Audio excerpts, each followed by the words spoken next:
날 스치는 그대의 옅은 그 목소리 내 이름을 한 번만 더 불러주세요. Assalamualaikum, annyeonghaseyo. Saya Afifah Kusumawati, NPM 135 dari kelas C 2019. Di sini saya akan memberikan materi tentang daur hidup hewan.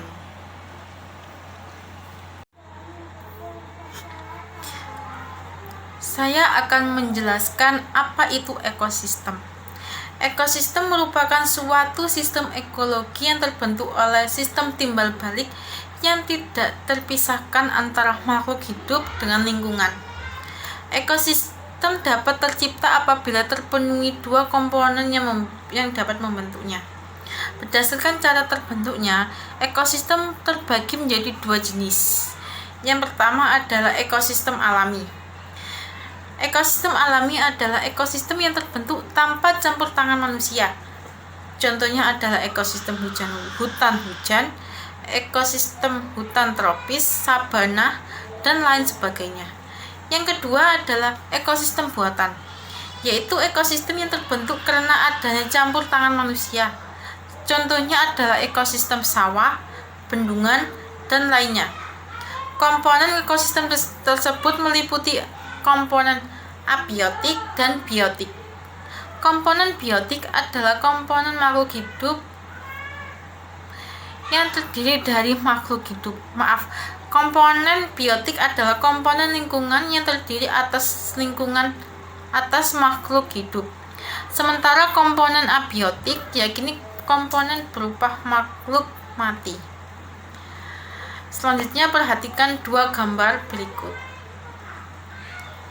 Gambar pertama adalah gambar ekosistem danau.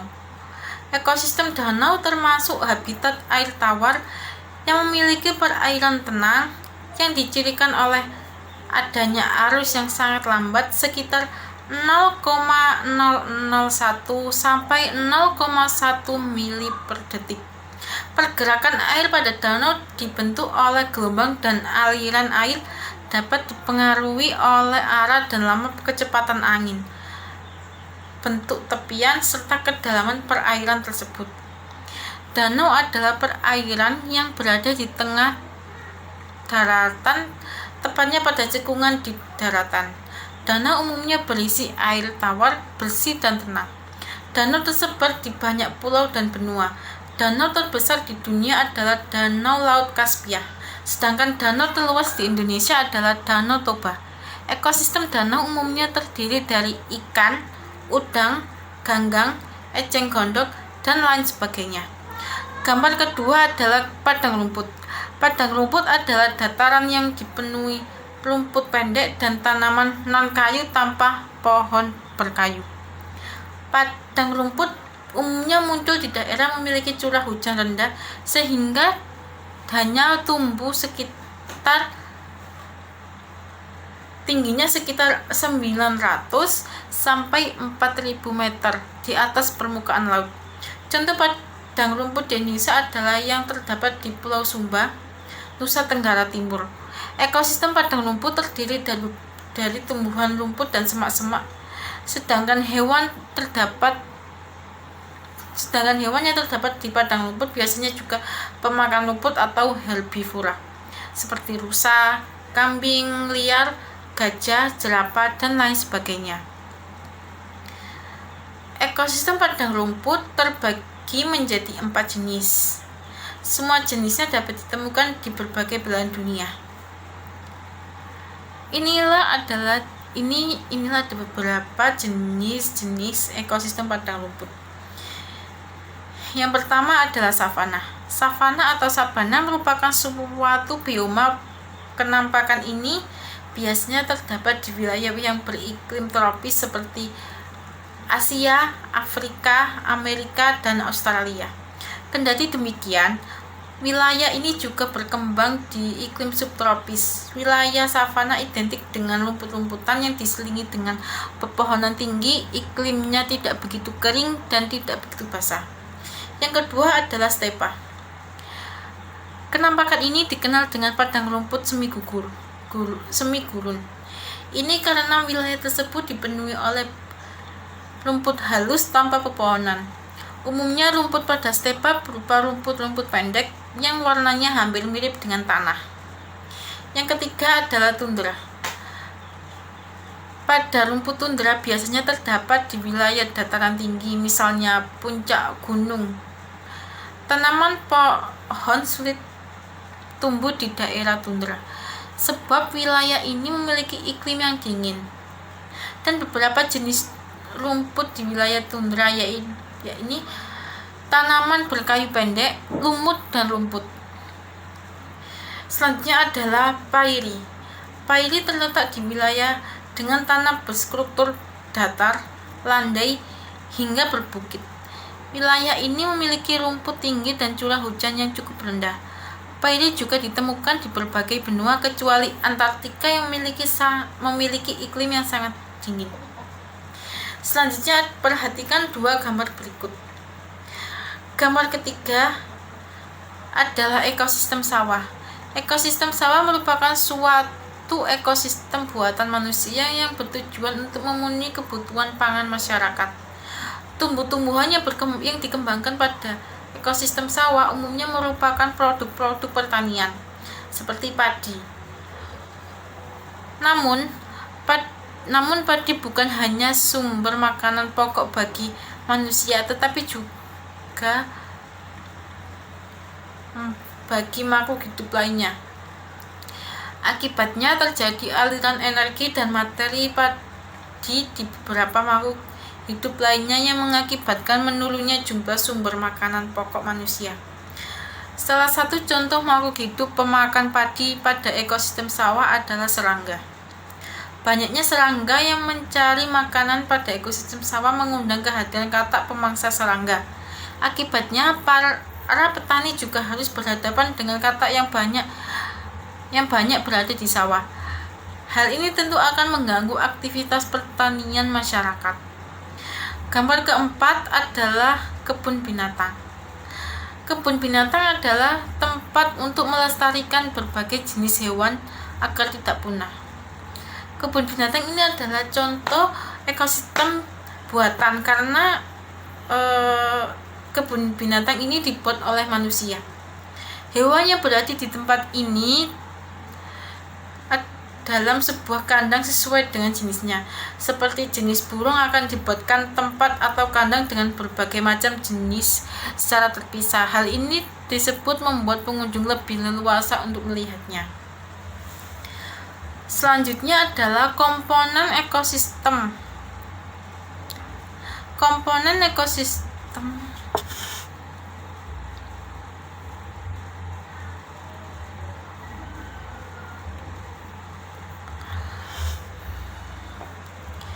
yang kedua adalah peran ekosistem bagi kehidupan antara lain. Yang pertama, sebagai sumber bahan makanan bagi manusia atau makhluk hidup lainnya. Misalnya produsen menyediakan bahan makanan bagi konsumen primer atau herbivora. Konsumen primer menyediakan makanan bagi konsumen sekunder atau karnivora, dan seterusnya. Yang kedua, berperan penting dalam menjaga keseimbangan ekosistem yang dinamis. Contohnya, keberadaan harimau karnivora di suatu padang rumput akan mencegah terjadinya ledakan populasi herbivora di wilayah tersebut. Agar ketersediaan rumput selalu terjaga, kehadiran predator dan parasitoid ikut mengontrol populasi hama agar tidak menimbulkan kerugian yang sangat besar. Yang ketiga adalah menjamin tetap berlangsungnya daur ulang sampah organik di ekosistem. Contohnya jamur dan bakteri pengurai berperan menguraikan sampah organik menjadi zat-zat anorganik yang sangat diperlukan bagi kehidupan tumbuhan dan sekaligus dapat mengatasi masalah sampah organik. Yang keempat adalah sebagai sumber senyawa anorganik yang sangat diperlukan bagi kehidupan. Contohnya, tanah merupakan sumber air dan unsur hara penting bagi kehidupan tumbuhan dan makhluk hidup yang lain.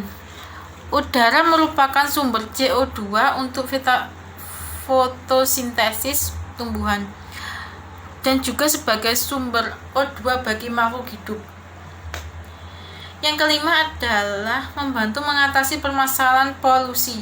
Misalnya tumbuhan menyerap CO2 udara untuk fotosintesis dan menyediakan O2 bagi organisme lainnya.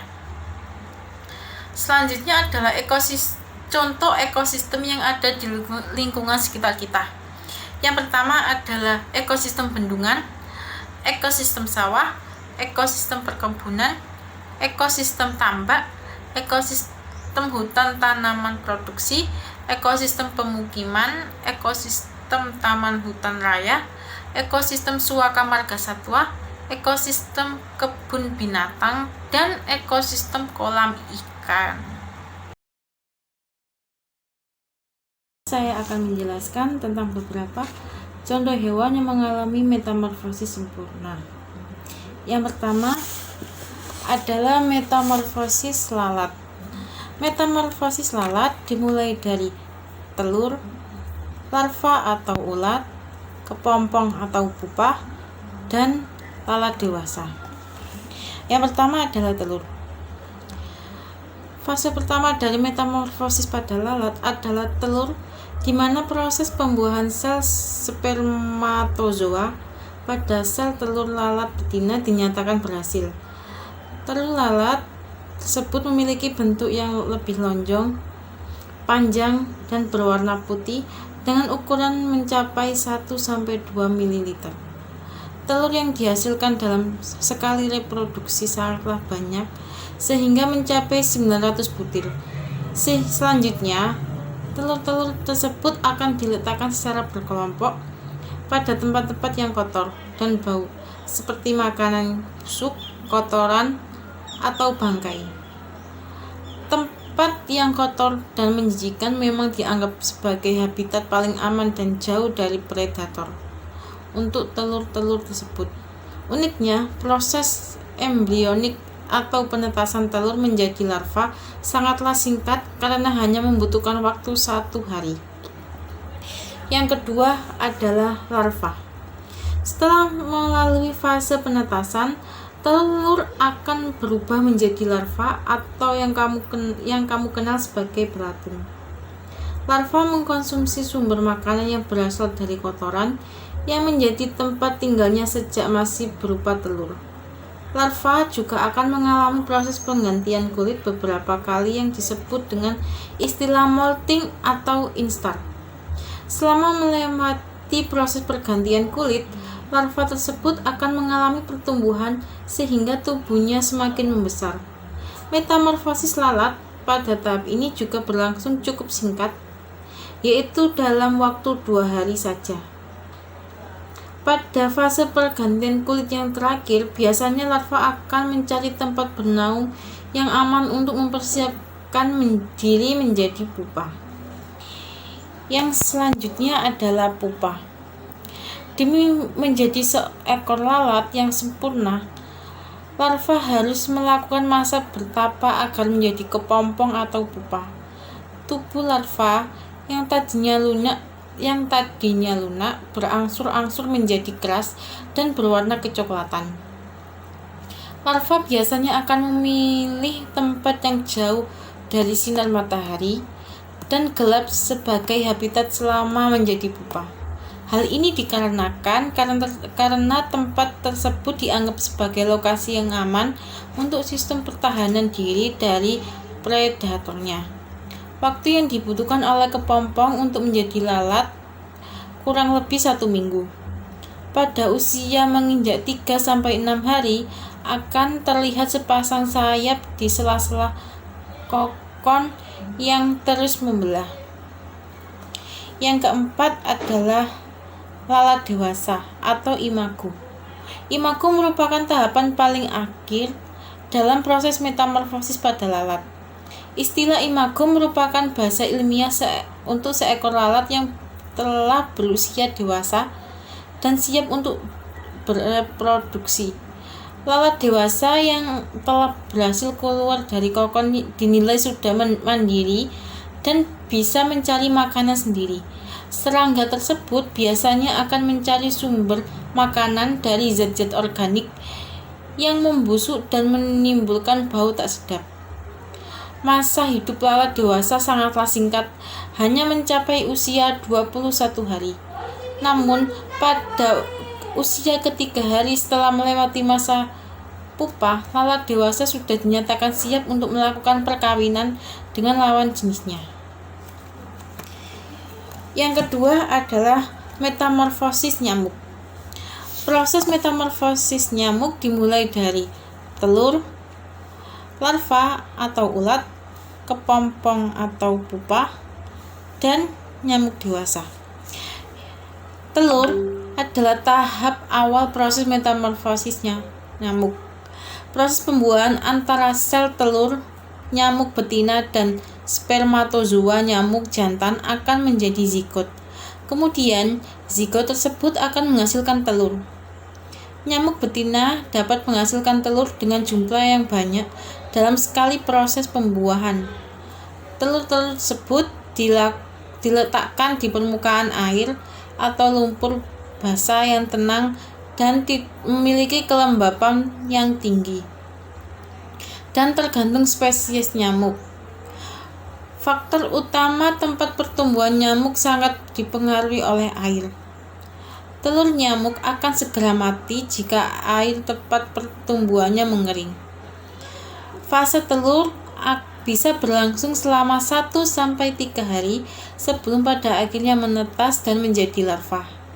Lama fase perkembangan telur juga dipengaruhi jenis spesies dan kondisi lingkungannya. Yang kedua adalah larva. Tahap kedua proses metamorfosis nyamuk adalah larva. Setelah telur nyamuk menetas akan menjadi larva atau biasa disebut jentik-jentik. Larva keluar dan tumbuh di permukaan air. Kita bisa mengamati dengan jelas saat larva mengapung di permukaan air. Larva akan melalui 4 fase instar atau pertumbuhan selama 7 hari sampai 10 hari sebelum menjadi pupa. Lama waktu fase ini juga tergantung pada jenis spesies nyamuk. Saat mengalami 4 fase pertumbuhan, lalat akan berubah bentuk dan tumbuh bulu-bulu halus pada tubuh nyamuk.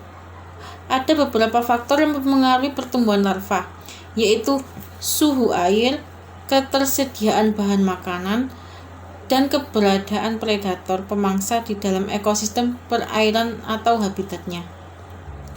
Banyak jenis biota perairan yang menjadi predator larva seperti ikan, moluska, dan amfibi.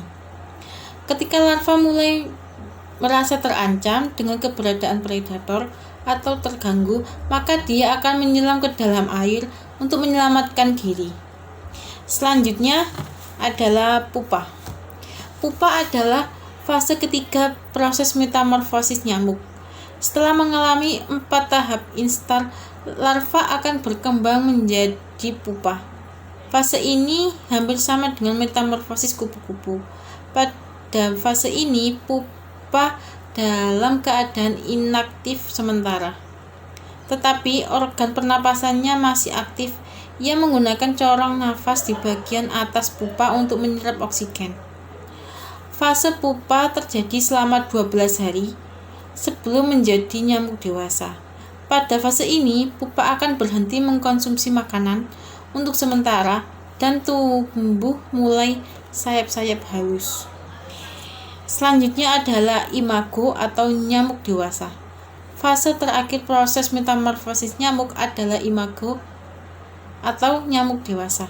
Setelah selesai melewati 12 hari fase pupa, kulit pupa nyamuk bagian atas akan terbelah dan muncullah nyamuk dewasa. Nyamuk dewasa akan keluar dari kulit pupa secara perlahan dan hati-hati. Kemudian seluruh kulit pupa sudah terlepas dan nyamuk mengapung di permukaan air untuk beristirahat serta menunggu sayapnya kering. Pada umumnya, nyamuk jantan menetas terlebih dahulu sebelum nyamuk betina. Hal ini terjadi supaya nyamuk jantan sudah matang duluan. Sesudah itu, nyamuk jantan akan menggunakan antena berbulu untuk mendengar sayap nyamuk betina. Suara sayap setiap spesies nyamuk berbeda, sehingga nyamuk jantan bisa menemukan nyamuk betina dari spesies yang sama. Proses pembuahan nyamuk terjadi setelah 1 hari sampai 2 hari fase pupa selesai. Setelah melakukan pembuahan, nyamuk betina akan mencari makanan yaitu darah. Nyamuk betina mengkonsumsi atau menghisap darah untuk memenuhi kebutuhan proteinnya saat masa bertelur. Sedangkan nyamuk jantan tidak mengkonsumsi darah. Jika nyamuk tersebut menghisap darah manusia, maka akan menjadi sangat berbahaya karena dapat menyebarkan wabah penyakit bagi manusia. Selanjutnya adalah metamorfosis kupu-kupu. Proses metamorfosis kupu-kupu dimulai dari telur, larva, pupa, dan kupu-kupu dewasa. Yang pertama adalah telur. Kupu-kupu meletakkan telurnya pada ranting dan daun yang disukainya. Umumnya, kupu-kupu akan meletakkan telurnya di ujung daun atau di bawah daun. Telur kupu-kupu biasanya membutuhkan waktu sekitar 3-5 hari untuk menetas. Yang kedua adalah larva. Setelah telur menetas, seekor larva atau ulat akan keluar dari cangkang dan mulai mencari makan berupa dedaunan di sekitarnya. Ulat ini juga akan mengalami proses alami pergantian kulit sebanyak 5-6 kali. Setelah ulat merasa cukup untuk makan, ia akan mencari tempat untuk menjadi sebuah kepompong.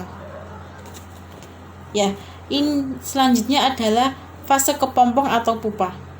Kepompong biasanya dibungkus dengan sesuatu yang berwarna coklat dan keras. Kepompong akan berpuasa selama 7-20 hari dengan tidak makan dan tidak minum. Waktu kepompong ini biasanya berbeda dan tergantung spesiesnya. Selanjutnya adalah kupu-kupu atau imago. Imago adalah proses sebuah kepompong akan berubah menjadi seekor kupu-kupu. Pada mulanya, kupu-kupu akan keluar dari kepompong dengan sayap yang masih kecil, kusut, dan basah karena ada cairan. Cairan ini sebenarnya berguna membantu pembesaran sayap kupu-kupu. Cairan ini disebut dengan hemolim.